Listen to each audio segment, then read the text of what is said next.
చంద్రబాబు గారు అధికారంలోకి వచ్చిన రోజు నుంచి ఆనంద నిలయుడి చెంత అన్ని అపచారాలే. ఈ ఘటనలు దైవానికి జరిగినటువంటి ద్రోహంగా ప్రజలందరూ కూడా భావిస్తున్నారు. మాయ మాటలతో, తప్పుడు వాగ్దానాలతో మనుషుల్ని మోసం చేయవచ్చు చంద్రబాబు నాయుడు గారు. విశ్వనేత్రుని ముందు ఈ వింత నాటకాలు కుదరవు. హైందవ ధార్మిక రాజధానిలో బ్రహ్మాండ నాయకుని చెంత శిశు మరణాల అంటే ఈ మధ్యనే ఒక వారం 10 రోజులు కూడా గాల కొండ మీద చౌల్ట్రీ నుంచి ఒక బాలుడు పడిపోయినాడు. దానికి చంద్రబాబు గారికి సంబంధించినటువంటి పత్రికలు కానీ ప్రసార మాధ్యమాలు కానీ ఏ రకమైనటువంటి ప్రచారము ఇవ్వాల.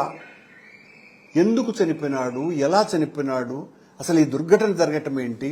వెంకటేశ్వర స్వామి చెంత ఒక చిన్న పసిబాలుడు చనిపోవటం ఎంత దుర్మార్గము. మద్యము, మాంసాలు కొండ మీదకి నిరంతరాయంగా జరగటం. నిన్ననే బిర్యానీ తింటూ పైకి ఎలా పోయిందో కూడా పర్యవేక్షణ చేయనటువంటి అధికారుల అలసత్వంతో రాజ్యమేలుతోంది తిరుమల ఆలయం. మధ్యలో 3-4 సార్లు మద్యం బాటిళ్లు పట్టుకున్నట్టు కూడా పత్రికల్లో వచ్చింది. ఎన్ని రకాలైనటువంటి వీటి మీద ఏ రకమైనటువంటి విచారణ చేయకుండా అడ్డుకోవటాలు చేస్తున్నారు చంద్రబాబు గారి ప్రభుత్వం. ఏం పట్టించుకోవటం, మొద్దు నిద్ర వహించటం తప్ప ఒకటి లేదు. అన్ని అబద్ధాలే, అన్ని అపచారాలే, అన్ని అపశృతులే. సర్వసాక్షిని మోసం చేయటం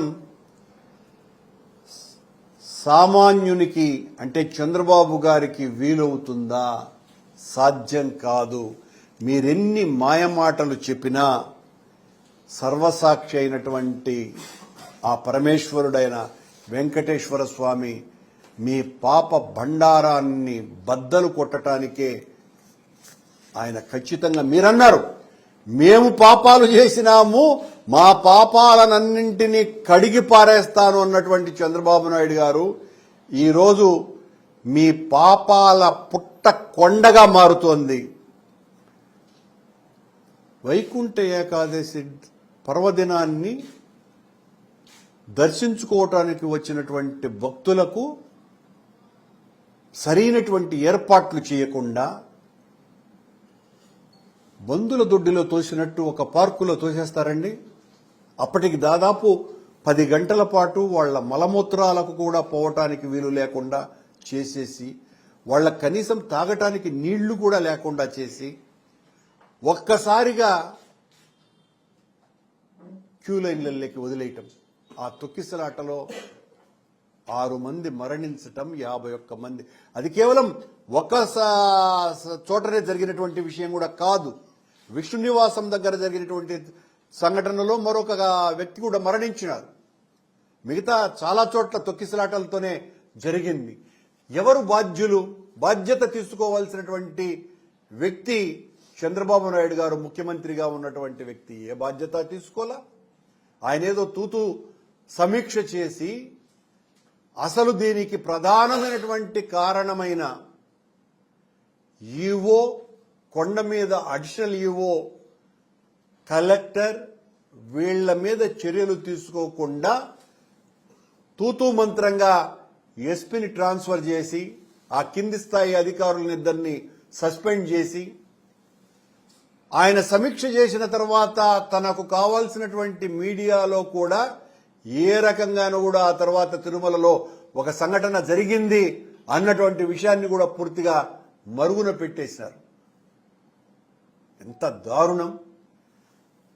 బిఆర్ నాయుడు గారు ఒక ఛానల్ నడుపుకుంటున్నటువంటి వ్యక్తిని మీరు టీటీడీ చైర్మన్ను చేశారు. ఆయన చాలా ఇష్టంతో స్వీకరించినాడు. కానీ ఆలయ చరిత్ర మీద, ఆలయ వైశిష్ట్యత మీద, ఆలయం యొక్క గొప్పతనం మీద, కేవలం భగవంతుని మీద భక్తి ఉండటం ఒక్కటే భూమిక కాదు, నిర్వహణ, సామాజిక బాధ్యత, ఆలయం పట్ల చిత్తశుద్ధి, ఆలయ చరిత్ర, సాంప్రదాయాల పట్ల గౌరవము, సాంప్రదాయాలంటే ఏంటో తెలుసుకోవటము, ఇవన్నీ కూడా ఏమీ లేనటువంటి వ్యక్తులకు బాధ్యతలు అప్పగిస్తే అది ఈవో కావచ్చును. ఇంకా అడిషనల్ ఈవోని గురించి చెప్పాల్సిన పనే లేదు. ఆయన వెంకటేశ్వర స్వామి సేవలో కంటే పూర్తిగా చంద్రబాబు సేవలో తలమునకలైపోయిండాడు. లోకేష్ గారి అనుచరులనిద్దరినీ ఆయన ఛాంబర్లో ప్రత్యేకంగా కుర్చీలు వేసి మరి దర్శనాలు వీఐపీలకందరికీ కూడా చంద్రబాబు గారి కార్యాలయం నుంచి వచ్చినటువంటివన్నీ జరుపుకుంటూ ఉండటం తప్ప